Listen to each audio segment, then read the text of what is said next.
At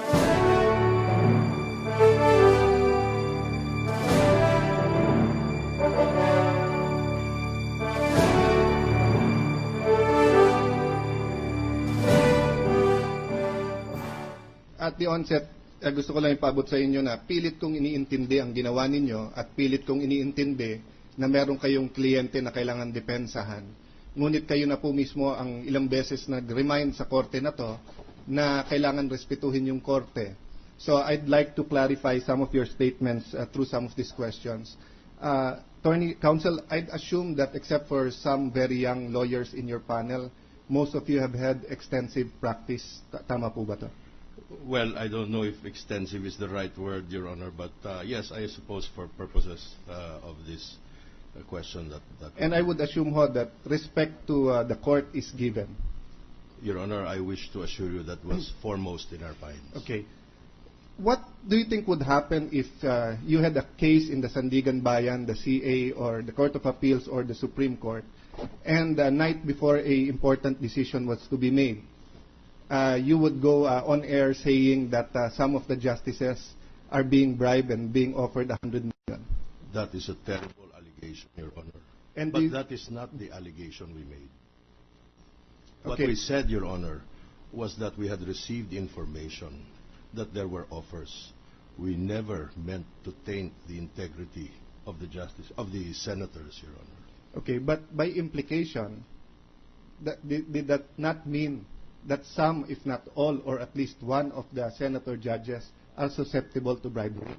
By saying that tinatawagan at inoopera ng 100 milyon, nung una 100 milyon, hindi sinabing soft projects, later on ay klinaro nyo na hindi cash to kung hindi soft projects.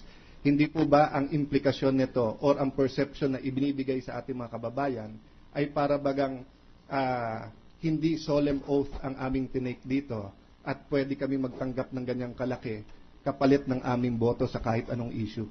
Humihingi po kami ng dispensa kung hindi po naging malinaw ang aming pahayag. Hindi po namin...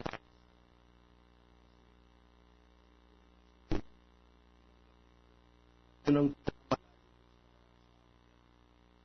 this point, I thank you for your apology or for your clarification, and that's important for each member and this impeachment court. However, let me continue my questioning. Yes, Your Honor. Or these questions. If in fact you made that statement before the Supreme Court, don't you think that the Supreme Court would make you explain? Yes, or Your at least Honor. subject you to disciplinary action if ganun yung allegations na binigay niyo? That is correct, Your Honor. That is why we are here in full force, to show you that there was no malice on the part of the defense, and to prove to you that what we did as a matter of principle, of professional belief. Isn't it true also, your Mr. Counsel, that nilagay nyo sa alangan yung korte? Kasi kung ang dinesisyon namin ay wag sundin yung TRO, edi lalabas may tumanggap sa amin ng 100 milyon. Your Honor, Pagka hindi, let me finish, I'm sorry, Your Honor. Kapag ka namang sinabi namin we should abide, lalabas naman natakot kami sa press con nyo. Of course, it's not limited to those two scenarios, but by on the eve of we all announced last Thursday that magko-focus kami at pag-uusapan namin yung TRO, and then suddenly you're on television. That's why Sunday late afternoon all of the members of the media were calling us not to even ask those questions but making us or asking us to deny. Isn't it an insult to us to even have to deny that we're susceptible to bribes? Please. You put us in that situation, Mr. Counsel. In hindsight, Your Honor, perhaps you could view it that way, but please, I beg your indulgence. That was not our intention. Please hear me out. We had very little choice but to hold the press conference at that time. We received word late Saturday afternoon while we were in a conference with our client. We had been told that Senator Tatad announced this plan. And I think he was with Senator Maceda at that time. Yes, Your Honor. We then received, Your Honor... we will deal with Senator Tatad or whether that's his right or not separately. What I'm saying is that we're talking about the defense panel. Yes, Your Honor. And I was getting to that. And Counsel, just because I have limited time, that is not only what you said or what the group said. Kasama po sa sinabi na hindi na patas hindi na kayo makapresenta ng evidence. Can you answer this question? Turn nyo na ba mag-present ng evidence or pagkatapos ng prosecution, saka pa kayo magpre-present ng evidence? We are being tried in public, Your Honor. Minamadali po kami. Well, is that the fault of the senator judges or is that precisely the system? No, my point, Your Honor, is that go ahead, engage in the trial with publicity with the prosecution. Yan po ang demokrasya natin. Yan ang sistema. We will try to restrain both sides. Senator Honasan has stood up so many times to try to restrain both sides. Pero bakit pati yung referee, gagawan nyo ng intriga? Yun po ang point ko doon. Kasi nung sinabi nyo hindi na patas, kung klinaro nyo na sinasabi nyo nakikialam kasi ang presidente, sinabi nyo, nakikialam ang presidente, inuutusan ang senator judge. Ang implikasyon tuloy, kami na uutusan dito ng Pangulo. Paumanhin po muli. Ang pinapahiwatig po namin ay pinipressure po kayo, kaya hindi na ho patas. Kasi po ang unang pahayag ng presidente na hindi ho daw siya makikialam. Pero niya naman sa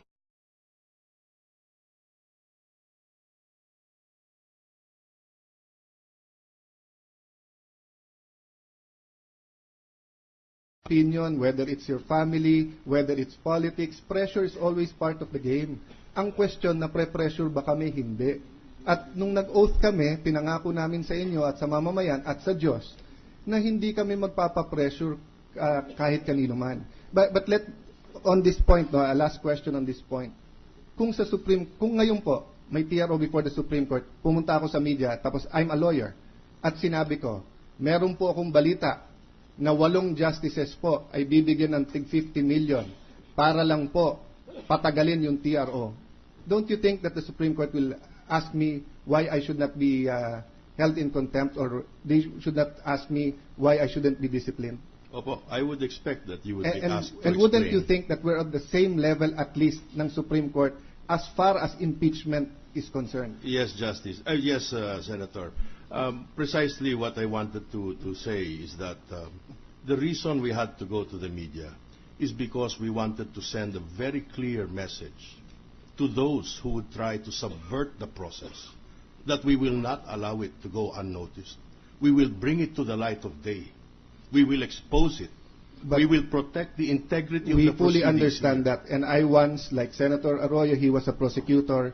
We did not reach the impeachment court, but when we were trying to impeach Gloria Macapagal Arroyo, the former president, Senator Gingona, Senator Escudero, makasama namin si Joel Villanueva, makasama namin sa House, no? Sila Congressman Zamora, all of them, we would have done some things like that. But we would have stopped when it came to the integrity of the court or casting doubts upon the court, no? So let me go to my last few questions on the source. Is any of you defense counsels also members of the media? Not that I'm aware. Okay. So I ask that because we are all aware that the members of the media have the source privilege granted to them by a Republic Act. Yes, Your Honor. Is the source privilege also given to members of the bar, Philippine Bar, to lawyers? There is a fundamental right, Your Honor, which we draw comfort from. It is found in paragraph E, section 20 of Rule 138. And essentially, it states that the lawyers are under oath at every peril to themselves to preserve the secrets of the client. But you will confirm to me that the attorney-client privilege is only available when there is an attorney-client relationship. That is exactly the case. So here, unless Your your source is your client, then you are bound to reveal the source if this impeachment court asks you to reveal such. Your Honor, the reference to the attorney-client relationship pertains to the conduct of all the business of the client. Whenever we receive information in our professional capacities which relate to the business of the client, for which we have been retained, Your Honors, then it is covered by the mantle of the privilege. Well, I will not argue with you on that, counsel, just because we don't have time, but I wanted to bring that to the attention to the court because I have heard some of the members wanting, or you have heard Senator Estrada challenging you to come out with the names, no, so that we can clear the air here. And that's why I asked you these questions. Anyway, I took more than my time. Thank you, Mr. Presiding Officer.